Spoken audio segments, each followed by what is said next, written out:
Телеграм-каналы Бишкектеги өрттүн видеосун жарыялады. УКМК Абдымомонов номер 259 дарегинде жайгашкан тамактануу жайы Пурпур кафеси күйүп жатат деген кабар түшкөн. Маалыматта кафенин ичиндеги оокаттар өртөнүп кеткени айтылды. Учурда тиешелүү органдар өрттүн себебин тактап жатат. Тилсиз жоо түнкү саат 2:10 чектөөгө алынып, жалын толугу менен таңкы саат 4:13 өчүрүлгөн.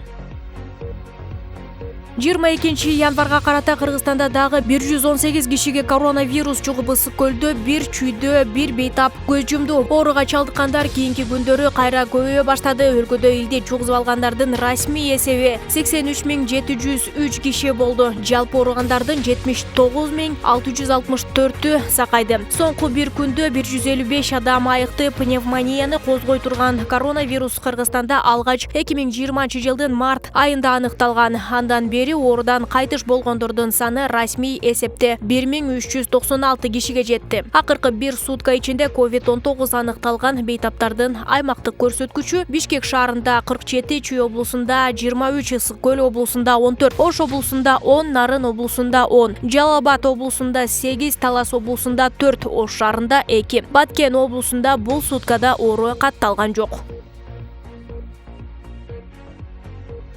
Мыйзамсыз байыган деп камалган Финполдун ички иликтөө жана коопсуз башкармалыгынын башчысы Айбек Токоев 2 айга камалды. Бул тууралуу 1-май райондук сотунун маалымат кызматы кабарлады. Билдирүүгө ылайык 20 январда 1-май райондук сотунда Токоевдин баш коргоо чарасы тандалып, 18 мартка чейин УКМКнын тергөө абагына киргизүү чечими кабыл алынган. УКМКнын коррупцияга каршы кызматы Айбек Токоевди 18 январда кармаган. Ал 2014-2020 жылдар аралыгында көптөгөн кыймылсыз мүлккө ээ болгону, ал мүлктөр анын жакын туугандарына көмүскө түрдө катталган айтылат. Алдын ала эсептөөлөр боюнча кыймылсыз мүлк жана финансылык активдери 4 миллион долларга бааланып, мыйзамдуу кирешесине дал келген эмес.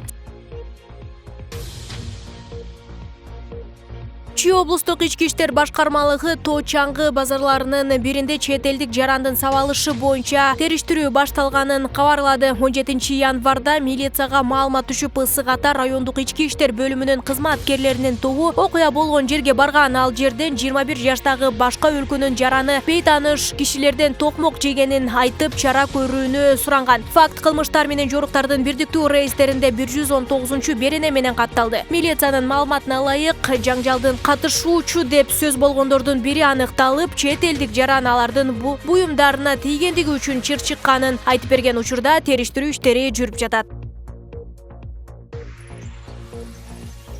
Садыр Жапаров инаугурацияга чыгымдарды азайтууну буйруду. Бул тууралуу анын жакындары билдиришти. Алардын айтымында Садыр Жапаров инаугурацияга 10 миллион сом коротууга дагы каршы чыгууда. Инаугурация күнү жолдор жабылбайт. 10 миллион сомдук чыгым болбойт, иш-чара жупуну эле өтөт. Андан сырткары Садыр Жапаров президент болгондон кийин дагы ГАИнин коштоосун алып, жол жапканды токтотот деп айтылат маалыматта. Инаугурация 28 январда өтөт.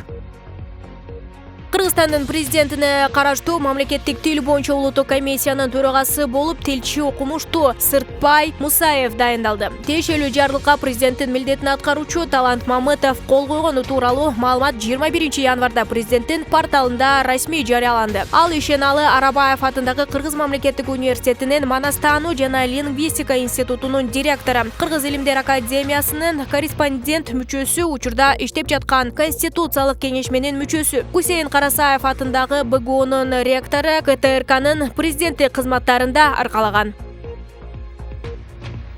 Япония бийлиги Токиодогу Олимпиада оюндарын коронавирус кооптуулугунан улам өткөрүүдөн баш тартуу керек деп эсептейт. Бул тууралуу The Times басылмасы Япон өкмөтүнүн жогорку даражалуу атка минерлерине шилтеме берүү менен жазды. Басылманын жазганына караганда, бийлик өкүлдөрү оюндарды өткөрбөө тууралуу макул болушкан. Учурда бул чечимин кантип жарыялоо тууралуу ойлонуп жатышат. Эч ким бул тууралуу биринчи айткысы келбейт, бирок баары муну жарыялоо кыйын экенин билдирип турат. Жеке мен да Олимпиада өтөт деп ойлобойм деп айткан атка минер. Ошондой эле ал Япония 2021 жылкы Олимпиададан баш тартып, 2032 жылы өткөрүү ниетин билдирерин белгилеген. Кечээ 21 январда эл аралык Олимпиада комитети Токио Олимпиадасын өткөрүүдөн баш тартуу ниети болбогонун билдирген.